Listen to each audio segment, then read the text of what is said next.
നല്ല സിനിമയായിരുന്നു, ഗംഭീര സിനിമയായിരുന്നു. നല്ല ഡയറക്ഷൻ, നവീശയുടെ പെർഫോമൻസ് അടിപൊളി, സോബിക്ക അടിപൊളി. നല്ല സിനിമ. ഒരു ഫസ്റ്റ് ടു ലാസ്റ്റ് വരെ ഇമോഷനും പിള്ളേരൊക്കെ ഭയങ്കര വർക്കാണ്. അടിപൊളി സിനിമ.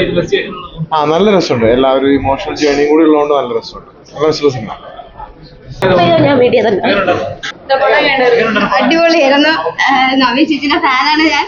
ഇപ്പൊ സ്ക്രീനിൽ കണ്ടപ്പോ കൂടുതൽ ഫാനായി. അടിപൊളിയാ, നല്ലോണം ചേർന്നുണ്ട്. അടിപൊളിയാ. അവരുടെ കെമിസ്ട്രി ത്രില്ലറാ. നല്ലതാ. സൗബിനിക്കയുടെ നവീൻ ചേച്ചിയും കോംബോ എങ്ങനെ ഉണ്ടായിരുന്നു? നല്ല കോംബോയാ. പിന്നെ നല്ല പടമായിരുന്നു. എൻഗേജിങ് ആക്കുന്ന ഫസ്റ്റ് ഹാഫ് ആയാലും സെക്കൻഡ് ഹാഫ് ആയാലും നമ്മൾ എൻഗേജിങ് ആക്കുന്ന നല്ല പെർഫോമൻസ് ആയിരുന്നു. എല്ലാവരുടെ ആയാലും, നവീസിയുടെ ആയാലും, സൗബിനിക്കയുടെ ആയാലും എല്ലാം അടിപൊളിയായിരുന്നു. അവരുടെ കെമിസ്ട്രി ആയാലും പ്ലോട്ട് ട്വിസ്റ്റ് ആയാലും ഭയങ്കര രസമായിരുന്നു. എന്തോ അതെ, ത്രില്ലർ പടമാണ്. എല്ലാവരും ഡെഫിനറ്റ്ലി തിയേറ്ററിൽ വന്നതിനെ കാണണം. എങ്ങനെയാണ് പെർഫോമൻസ്?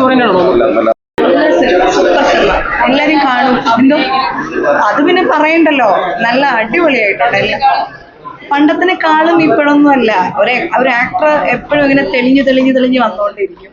ഭയങ്കര രസമായിട്ട് അഭിനയിച്ചിട്ടുണ്ട്.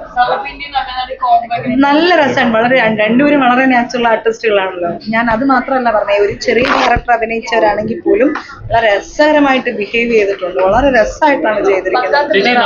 പക്ക ത്രില്ലിംഗ് മാത്രമല്ല, രസമായിട്ടുണ്ട്, വളരെ രസമായിട്ടുണ്ട്. ഒരു പോലീസ് ക്യാരക്ടർ എന്നതിനേക്കാൾ ഉപരി വളരെ ഫാമിലി ഓറിയന്റഡ് ആയിട്ടൊരു സബ്ജക്റ്റും കൂടിയാണ്. രണ്ടും പാരലൽ ആയിട്ട് കൊണ്ടുപോയിട്ടുണ്ട്. അതിൻ്റെ ഒരു വളരെ നമുക്ക് സാധാരണക്കാർക്ക് പോലും മനസ്സിലാവുന്ന രീതിയിലുള്ള ഒരു ബ്ലെൻഡിങ്, എല്ലാം രസമായിട്ട്.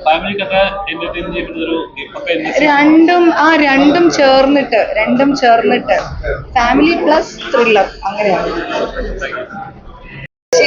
പ്രോപ്പർ ജസ്റ്റിസ് ചെയ്തിട്ടുണ്ട്. ആ ഒരു പോലീസ് വേഷത്തില് കാണേണ്ടത് തന്നെയാണ്.